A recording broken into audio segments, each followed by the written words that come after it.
میری 4-5 دن پہلے حضرت اقدس حضرت مفتی تقی عثمانی صاحب سے ملاقات ہوئی. حضرت سے ٹائم مانگا, اللہ حضرت کو جزائے خیر دے, بہت ہی شفقت کے ساتھ ٹائم دیا. میں تو ان کی تواضع پہ حیران ہو گیا. تو بڑی تسلی سے حضرت نے ٹائم دیا نا, اور اتنی تواضع, اتنے بڑے عالم ہیں. اگر وہ اپنے آپ کو کیش کرانا چاہتے نا دنیا میں, بہت کچھ کرا سکتے تھے. وہ اگر نیا فرقہ بنانا چاہتے نا, یہ چھوٹے موٹے جتنے نئی نئی فرقیاں آ رہی ہیں نا, آج نئے نئے اسکالرز آ رہے ہیں جو سب سے ہٹا کے کہتے ہیں ہمارے غلام بن کے رہو, اور پھر کچھ لوگوں کو ارد اکٹھے کر لیتے ہیں. ان کے پاس نالج نہیں ہے. حضرت مفتی تقی عثمانی صاحب کے پاس جو نالج ہے نا, اگر وہ نیا فرقہ بناتے اور لوگوں کو اپنی ذات کی طرف لے کر آتے, وہ ایک بہت بڑی آرگنائزیشن بن چکے ہوتے, اب تک ایک بہت بڑا فرقہ بن چکے ہوتے. کیسی تواضع, ایسی تواضع. ہم تو پہلے بھی ان سے, ہماری زیادہ ان سے پہلے ملاقاتیں ہوتی تھیں جامعۃ الرشید کے علماء جب جاتے تھے نا مجلس تحقیق میں. مجلس تحقیق ہوتی ہیں جو علماء کی کوئی نیا مسئلہ آتا ہے تو علماء کا پینل بیٹھتا ہے, اس پہ ڈیبیٹ ہوتی ہے, تحقیق ہوتی ہے. اس میں ہمیں حضرت کو دیکھنے کا موقع ملا تھا. ہم تو سارے جونیئر, میں تو حضرت مفتی تقی عثمانی صاحب کے شاگردوں کا شاگرد ہوں, یعنی ان سے براہ راست تھوڑی پڑھا ہے, ان کے شاگردوں سے ہم نے پڑھا ہے. تو ہم تو ان کے بالکل بچے ہو گئے نا, بچوں کے بچے. ہم نے وہاں جا کے دیکھا, جب ہم تحقیق کے لیے بیٹھتے تھے نا وہاں دارالعلوم کرنگی میں, بڑے بڑے علماء بیٹھتے تھے. ان میں سب سے زیادہ سینئر حضرت مفتی تقی عثمانی صاحب, سب سے زیادہ علم, اہل اللہ کی صحبت, عبادت میں, ہر چیز میں. یہ وہ دور تھا جب وہ اسلامی ملکوں کے جو علماء کی ایک کمیٹی تھی نا, مجمع الفقہ الاسلامی, جس میں سعودیہ کے بھی علماء تھے, مکہ مدینہ کے بھی بڑے بڑے مفتیان کرام, ان کے رئیس حضرت مفتی تقی عثمانی صاحب تھے. یعنی مکہ کے مفتی وہ حضرت مفتی تقی عثمانی صاحب کی نگرانی میں تھے. وہ کتنے بڑے عالم نا. لیکن جب مجلس تحقیق ہوتی تھی نا, تو حضرت مفتی تقی عثمانی صاحب کا ہم نے جو ایٹیٹیوڈ دیکھا نا ان مجالس میں, وہ ایسا ہوتا تھا کہ یہ ایسے شو کر رہے ہیں جیسے سب سے کم مجھے آتا ہے, سب سے کم.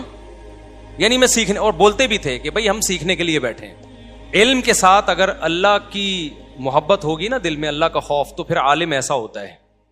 اور اگر علم کے ساتھ ذکر اللہ نہیں ہے, تہجد نہیں ہے, دعائیں نہیں ہیں, نماز نہیں ہے, اللہ کا ذکر نہیں ہے, اہل اللہ کی صحبت نہیں ہے, تو پھر علم وہ ہوتا ہے جو آج کل کے اسکالرز کو آپ میں, اسکالرز میں آپ کو نظر آ رہا ہے یوٹیوب پہ.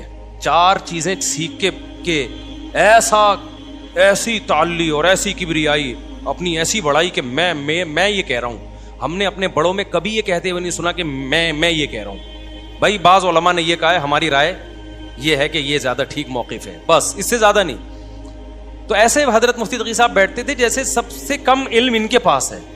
وہ کہتے تھے بھائی ہم کس کے لیے ہیں, اور پھر اپنی رائے اتنی تواضع کے ساتھ, یہ ایسے وہ زبان سے کہتے ہیں جب میں اپنی رائے دیتا ہوں نا تو میں یہ سوچتا ہوں کہ دوسرے کی رائے صحیح ہوگی, میری کیا ہوگی, میری غلط ہو سکتی ہے, تاکہ اس پہ اچھی طرح سے بحث ہو. تو میں جب حضرت سے ملنے کے لیے گیا نا, تو میں نے حضرت سے کہا کہ کچھ, ایک تو اتنا اچھے انداز سے حضرت نے ملاقات کی, ٹائم دیا. میں نے کہا حضرت کچھ نصیحتیں. تو حضرت نے پتہ ہے کیا, جو میں بھی بیان کہہ رہا ہوں نا وہی نصیحت ہے. حضرت نے فرمایا جب انسان کے پاس علم آئے اور شہرت آئے, تو یہ 2 چیزیں انسان کو بنانے کے بجائے کیا کرتی ہیں, بولو نا, بگاڑ دیتی. یہ میں حضرت کی نصیحت اپنے الفاظ میں بتا رہا ہوں. جیسے حضرت مفتی تقی عثمانی صاحب نے ایسے مزے سے نصیحت کر رہے تھے, مجھے تو بڑی مشکل سے میں اپنا رونا روک رہا تھا. مجھے حضرت کی نصیحتوں پہ نہیں رونا آ رہا تھا, مجھے حضرت کی تواضع پہ رونا آ رہا تھا کہ یار اتنے بڑے آدمی ہیں اور کیسے دل سے, اور میرے پر تو بالکل ہی سوٹ ہوتی ہے نا یہ چیزیں. مجھے تو کوئی انسان کا بچہ بنا دے بھائی, میں تو اتنا شیطان کی طرح مشہور ہو گیا ہوں میں. تو مجھے حضرت کی باتیں اس لیے اچھی, نصیحت پر اللہ عمل کی توفیق دے, وہ تو اگلا مرحلہ ہے, تو اللہ سے ہی دعا مانگنی چاہیے, کریں نہ کریں وہ تو اللہ ہی جانے. لیکن کم از کم مجھے لگ رہا تھا یہ بالکل میرے حساب سے کیا ہو رہی ہیں, یہ فٹ بیٹھ رہی ہیں میرے اوپر. تو انہوں نے فرمایا کہ یہ شہرت اور علم جو ہے نا یہ انسان کو برباد کر دیتی ہے. اگر اللہ سے تعلق کیا ہو جائے کمزور, یہ برباد کر دیتی. تو مجھے لگ رہا تھا کہ حضرت کو اچھا ہاں, حضرت نے فرمایا کہ مجھے اب تک اپنے بارے میں یہ ڈر لگا رہتا ہے کہ میری اپنے بارے میں کہ میری شہرت اور جو اللہ نے ٹوٹا پھوٹا علم دیا ہے اس سے میں بگڑ نہ جاؤں. حالانکہ کتنی تواضع ہے یار, کتنی عبادت ہے. حضرت کی شاعری آپ سنو جو اللہ کی شان میں اور نبی صلی اللہ علیہ وسلم کی شان میں جو آپ کے نعتیہ کلام ہے, کیسا ایک درد دل کے ساتھ ہے. تو یہ ہمارے اکابر کی ایک معمولی سی جھلک ہے. ہم نے جتنے بھی اپنے اکابر دیکھے ہیں اسی ٹائپ کے ہی دیکھے ہیں. تبھی ہم کہتے ہیں کچھ دن بزرگوں کی صحبت میں رہا کرو نا, کچھ آئے نہ آئے تمیز ضرور آئے گی تمہیں. یہ جتنے اسکالرز آج کل مارکیٹ میں آ رہے ہیں نا بدتمیز ٹائپ کے, ان بیچاروں کو کسی اللہ والے کی صحبت ملی نہیں ہے. تو اہل اللہ کی صحبت, ہمیں حضرت کی خدمت میں آدھا گھنٹہ بیٹھنے سے ایسا اندر تبدیلی محسوس ہوئی نا, میں باہر نکل کے ساتھ کہہ رہا تھا یار بالکل ہی الٹ پلٹ ہو گیا اندر سے, سب کچھ الٹ پلٹ ہو گیا اندر. حالانکہ زیادہ نہیں حضرت نے باتیں کی.